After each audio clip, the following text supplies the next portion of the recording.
नमस्कार, मैं रविश कुमार। 2000 का नोट कब से चलन में कम होता जा रहा था, नाम मात्र का ही दिख रहा था। इस नोट को लाया गया कि काला धन और भ्रष्टाचार खत्म होगा।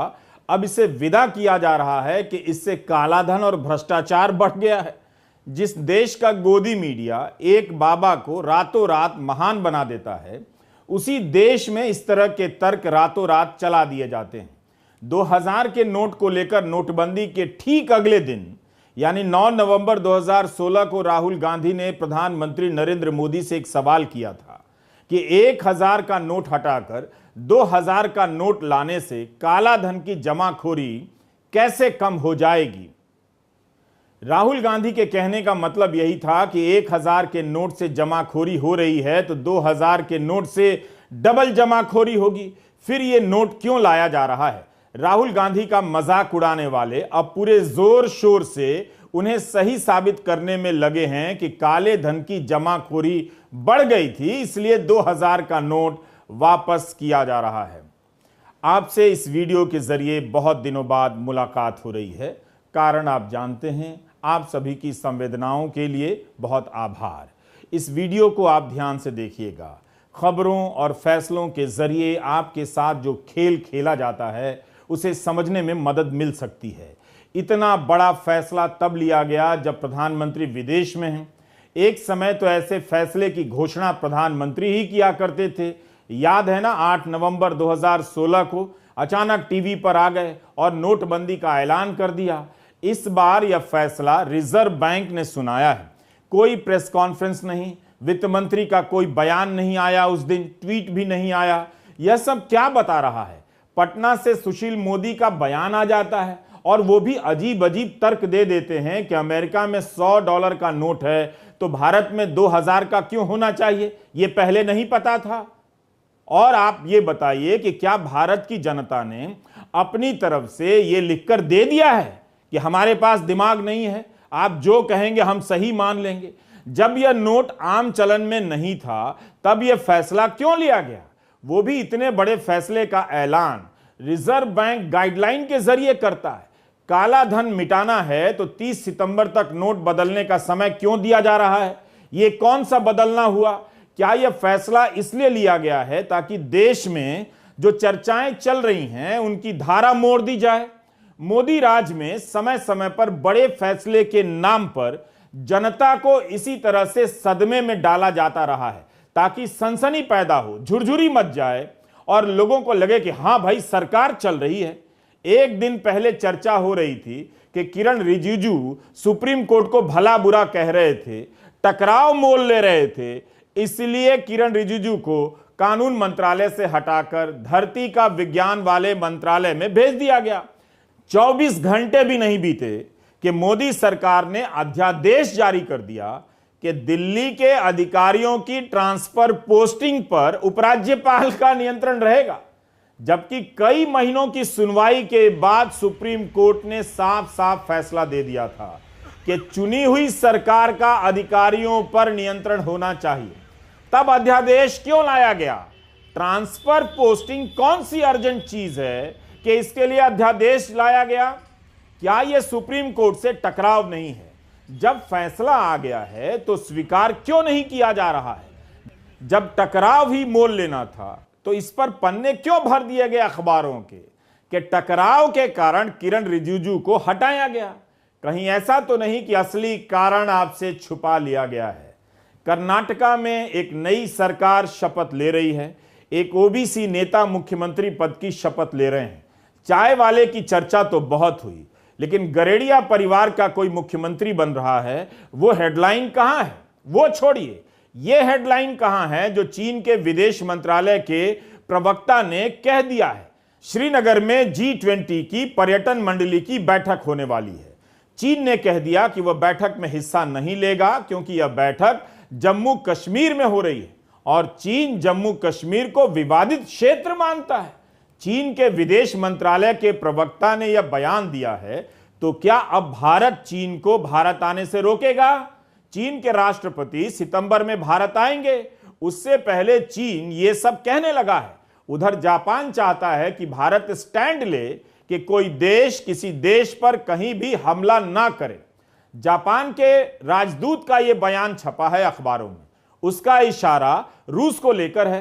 जापान में G7 की बैठक हो रही है। यहां प्रधानमंत्री ने गांधी की प्रतिमा का अनावरण किया है। गोडसेवादी ठीक से देख सकते हैं कि ये गांधी ही हैं। राजनयिक दौरों को लेकर बारीकियों पर बहस कम होती है, फोटो पर ज्यादा हो रही है कि कौन किससे मिल रहा है। यह नहीं बताया जाता कि मुलाकात का नतीजा क्या निकला और क्या बातें हुई। मैं इसे डीपी डिप्लोमेसी कहता हूं। डीपी डिप्लोमेसी का मतलब यह हुआ कि आप किसी देश के राष्ट्र प्रमुख के साथ फोटो खिंचा लें और उसे लेकर व्हाट्सएप की डीपी में लगा दें, इंस्टा पर डाल दें, ताकि लाइक्स मिलने लग जाएं और तारीफ होने लगे। लोग समझे कि प्रभावशाली लोग आपकी पहुंच में हैं। प्रधानमंत्री होने के नाते तो होंगे ही, लेकिन केवल फोटो पर ही जोर हो, इतने बड़े देश के लिए शोभा नहीं देता। मैं मुद्दे से भटक नहीं रहा हूं। मुझे पता है कि यह वीडियो 2000 के नोट वापसी पर है, लेकिन इन संदर्भों से यही बताना चाह रहा हूं कि कैसे हेडलाइनें बनती हैं और कैसे लाइनें तय होती हैं।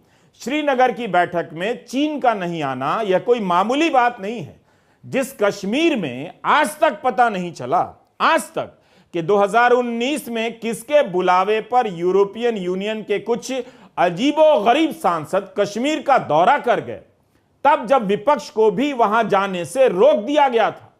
कोई माडी शर्मा थी, उनके बुलावे पर यह सांसद श्रीनगर आ गए। उन माडी शर्मा का आज तक पता नहीं चला कि यह कौन है, जैसे आज तक पता नहीं चला कि नोटबंदी का असली लाभार्थी कौन है। आप तो हैं नहीं, आपकी तो मेहनत की कमाई सड़कों पर गोबर हो गई, तो इस फैसले का कोई तो लाभार्थी होगा। माडी शर्मा को खोज सकते हैं तो बुलाकर पूछ लीजिए। एस जयशंकर विदेश मंत्री चाहें तो अंग्रेजी में ही बता दें कि माडी शर्मा कौन थी। अब आपको पता चला कि रवीश कुमार ऑफिशियल देखने से आप किस तरह से जागरूक बनते हैं। आपकी जेब काट ली गई, मैं यही बता रहा हूं। याद दिलाने से बातें चुपती हैं। हमने बस इस बात को लेकर संदेह किया है कि अचानक 2000 का नोट बदलने का, वापस लेने का फैसला क्यों लिया गया। क्या इसलिए कि आप जिन चीजों को लेकर बात कर रहे थे उन्हें वहीं छोड़कर इस तरह से तथाकथित और अतार्किक बड़े फैसले में उलझ जाएं और मजबूत नेता की तस्वीरें देखने लग जाएं। अतार्किक और तथाकथित इसलिए कहा कि इस 2000 के नोट से काला धन खत्म करने का दावा किया जा रहा था और अब इसे इसलिए वापस लिया जा रहा है कि काला धन बढ़ गया है इसी से। तो क्या मोदी राज ने अपना असर खो दिया है? अगर मोदी राज दिन ब दिन ठोस काम कर रही थी, बेईमानी पर नजर रख रही थी, तब काले धन की जमाखोरी इतनी कैसे बढ़ गई कि 2000 का नोट ही वापस लेना पड़ रहा है? अभी कर्नाटका के चुनावों में भ्रष्टाचार के मुद्दे पर कौन हारा? बीजेपी हार गई। उस पर 40% कमीशन खोरी का आरोप लगा और जनता ने प्रधानमंत्री मोदी की ईमानदारी पर भरोसा नहीं किया। आपको एक घटना की याद दिलाता हूं। 8 नवंबर 2016 को नोटबंदी का ऐलान हुआ। उसके 5 दिन बाद प्रधानमंत्री कर्नाटका के बेलगावी में सभा कर रहे थे। वहां आई भीड़ को दिखा दिखा कर देश को बता रहे थे कि जनता नोटबंदी के समर्थन में आई है, उन पर विश्वास करती है। वे कभी जनता से हाथ उठाकर तो कभी ताली बजाकर बताने के लिए कह रहे थे कि पूरा देश नोटबंदी के इस फैसले के साथ है। इस सभा में प्रधानमंत्री ने 50 दिन का समय मांगा था। उस दौरान प्रधानमंत्री गरज रहे थे, ललकार रहे थे, रो भी रहे थे। गोवा में कह दिया कि मैंने 50 दिन का वक्त मांगा है, कोई कमी रह गई है, कोई मेरी गलती निकल जाए, कोई मेरा इरादा गलत निकल जाए तो आप जिस चौराहे पर मुझे खड़ा करेंगे, मैं खड़ा होकर देश जो सजा तय करेगा वो सजा भुगतने के लिए तैयार हूं। ना तो उस सजा का पता चला, ना उस चौराहे का, ना उस गलती का, ना उन कमियों का। क्या प्रधानमंत्री की ऐसी भाषा होनी चाहिए थी? मगर तब आप जनता जोश में थे, लगा कि वाह क्या बात है। अब बताइए कि कौन सी कमी रह गई है, कौन सी गलती हो गई कि आप 2000 का नोट छापकर फिर उसे वापस ले रहे हैं। और रही बात सजा की, तो प्रधानमंत्री तो विदेश दौरे पर हैं, सजा आप काटेंगे बैंकों में लाइन लगकर। Do you get my point?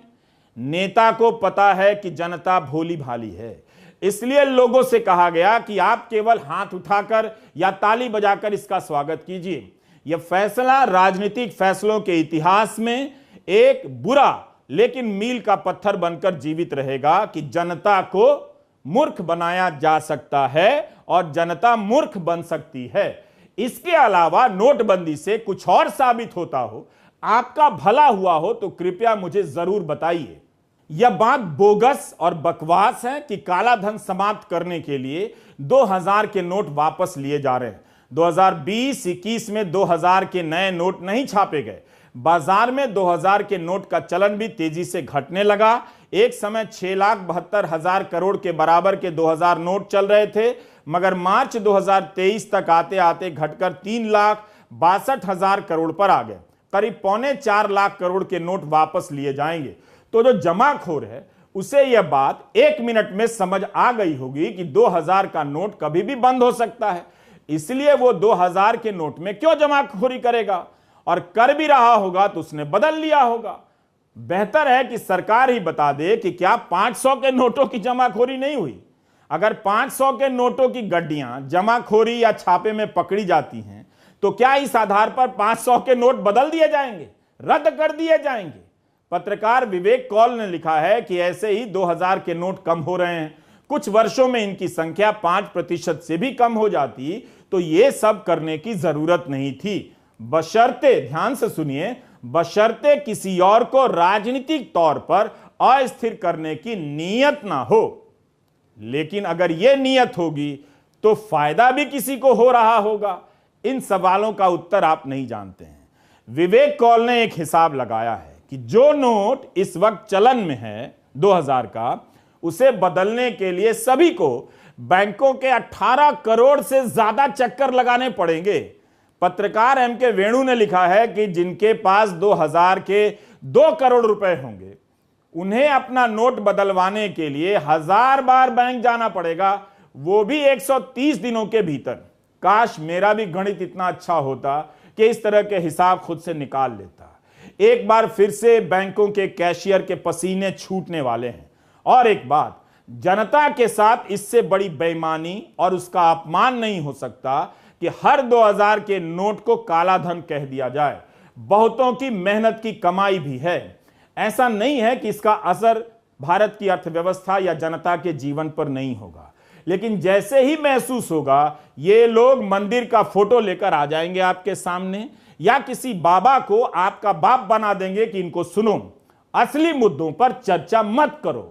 जब से ये कैंपेन शुरू हुई है, हम कांग्रेस के जितने भी नेता हैं, हम बीजेपी की नेताओं को और खास तौर से प्रधानमंत्री मोदी जी को कह रहे हैं कि मुद्दे पे आओ, मुद्दे पे आओ, मुद्दे पे आओ। तो जब मैंने देखा मूडबिजली से आते हुए कि चुनाव में शायद पहली बार के लिए प्रधानमंत्री जी महंगाई, विकास और आपके जो मुद्दे हैं उस पर चर्चा कर रहे थे, तो मैं बहुत खुश हुई। आते आते अपना फोन देख रही थी, फिर से न्यूज देखी और लो भाई फिर से पटरी से उतर गए।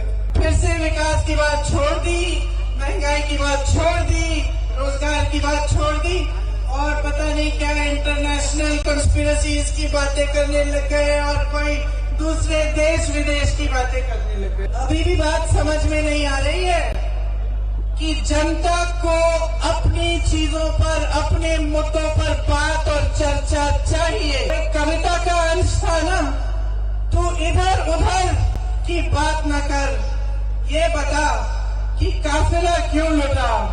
मुझे रहजनों से गिला नहीं, तेरी रहबरी का सवाल है। मैं समझाती हूँ यह बात पूरी तरह से गलत नहीं है।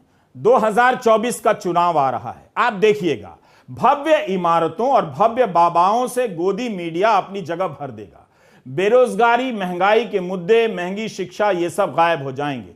आपके जीवन में क्या बदलाव आया इन 10 वर्षों में, इस पर चर्चा नहीं होगी। कोई बाबा ललकार रहा होगा कि हिंदू राष्ट्र बनेगा, बल्कि यह काम अभी से शुरू हो गया है।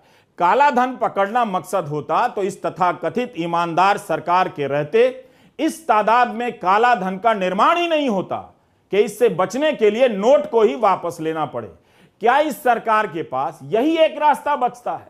आप भूल जाते हैं, लेकिन मैं याद दिला देता हूं। 2015 में मोदी सरकार ने एक कानून बनाया। इस कानून के तहत काला धन वालों को छूट दी गई कि 1 जुलाई से 30 सितंबर के बीच जो अपने अघोषित आय की घोषणा कर देगा उस पर 45% टैक्स दे देगा, काले को सफेद बनाकर घर चला जाएगा। 2019 में इसमें एनआरआई को भी जोड़ दिया गया। काला धन वालों के खिलाफ सख्ती का नाटक करने वाली सरकार मेहरबानी भी करती है, कुछ देकर बाकी ले जाओ, उन्हें सफेद करने का मौका भी देती है। बुझ गए कि नहीं बतवा हमार। गोदी मीडिया इसे भी मास्टर स्ट्रोक बता देगा। उसे अपने मास्टर का हीट स्ट्रोक भी मास्टर स्ट्रोक लगता है। बैंक के कैशियर और पेट्रोल पंप के मैनेजर की हालत खराब होने वाली है। नोटबंदी के बाद कई कैशियरों ने मुझे बताया था कि इतने नोट आ गए कि उन्हें गिनने के लिए मशीनें कम पड़ गईं, उनसे गलतियां हुई। कईयों ने अपनी जेब से उस नुकसान की भरपाई की। मुमकिन है बैंकों ने इस बार पूरी तैयारी कर ली होगी, उनके पास मशीनें पर्याप्त होंगी। पता चला कि पेट्रोल पंप का मैनेजर बैंकों के चक्कर लगा रहा है। इस फैसले को सामान्य बताया जा रहा है, लेकिन कब नोट बंद हो जाए, कब चालू हो जाए, क्या इससे भारतीय रुपए की विश्वसनीयता पर असर नहीं पड़ता होगा? जिन लोगों ने 2000 के नोट में दहेज लिए हैं वे अपना देख लें। दुल्हन की विदाई बाद में कीजिएगा, पहले इस सामाजिक काला धन को निपटा लीजिए। यही नहीं, 2000 के नोटों की छपाई पर रिजर्व बैंक ने जो सैकड़ों करोड़ रुपए खर्च किए होंगे वो भी तो पानी में बह गए। अभी वापस करने में भी आपका भी पैसा खर्च होगा, बशर्ते आपके पास बिना पेट्रोल के बैंक पहुंचने की कोई टेक्निक आ गई हो। इसका असली असर क्या है? इसका असली असर मेरे ख्याल से ये एक राजनीतिक इस पे मोटिवेशन है। मेरे हिसाब से कर्नाटक के इलेक्शन के बाद जिस तरह बीजेपी की हार हुई और जिस तरह करप्शन का वहाँ इशू बना, तो शायद मोदी जी ये सिग्नल देना चाहते हैं कि वो अभी भी भ्रष्टाचार और करप्शन पे पूरी तरह हावी हैं। और इससे मोदी जी कई एक तीर से कई निशाने लगा रहे हैं उस पर। अब सितंबर के बाद कई इलेक्शंस आ रही हैं कई राज्यों में, छत्तीसगढ़, मध्य प्रदेश जो बड़े राज्य, राजस्थान, उस पर इसका असर पड़ सकता है क्योंकि आपको सबको पता है कैश का इस्तेमाल होता है। और अब बीजेपी, जहाँ तक बीजेपी रूलिंग पार्टी का सवाल है, इनको तो 90% इनका जो पैसा तो इलेक्ट्रल बॉन्ड्स के जरिए बैंकों से आता है, तो उन पे ज़्यादा असर शायद ना हो, अपोजिशन पे ज़्यादा हो सकता है क्योंकि कैश वहाँ ज़्यादा इस्तेमाल शायद होता हो। और दूसरा मैं कहूँगा अर्थव्यवस्था पे आम आदमी पे इतना असर नहीं होगा, लाइनों में नहीं लगना पड़ेगा, मगर जो कुछ उद्योग हैं जो जैसे रियल एस्टेट सेक्टर, जहाँ पे अभी भी ब्लैक मनी का बहुत इस्तेमाल होता है। अभी भी आप हिंदुस्तान में कहीं भी घर खरीदने जाएं, किसी भी शहर में करीब 40% आपको ब्लैक पे देना पड़ता है, या अगर खरीद रहे हैं तो, या बेच रहे हैं तो लोग आपको ऑफर करते हैं। तो ये जो पैसा है ये किस तरह वापस आएगा बैंकों में, क्योंकि एक्सचेंज करने के लिए एक लिमिट लगा रखी है 20,000 रुपए की। जब नोटबंदी हुई तब शक्तिकांत दास आर्थिक मामलों के सचिव थे, अब रिजर्व बैंक के गवर्नर हैं। ये संयोग है या प्रयोग है? इसी साल 3 जनवरी को सुप्रीम कोर्ट का नोटबंदी पर फैसला आया। कोर्ट के 4 जजों ने नोटबंदी को सही माना, मगर एक जज ने इससे असहमति जताई। जस्टिस बीवी नागरत्ना ने नोटबंदी के फैसले को गैर कानूनी कहा था। उन्होंने यह भी कहा कि इस फैसले से देश की अर्थव्यवस्था और नागरिकों पर प्रभाव पड़ता है।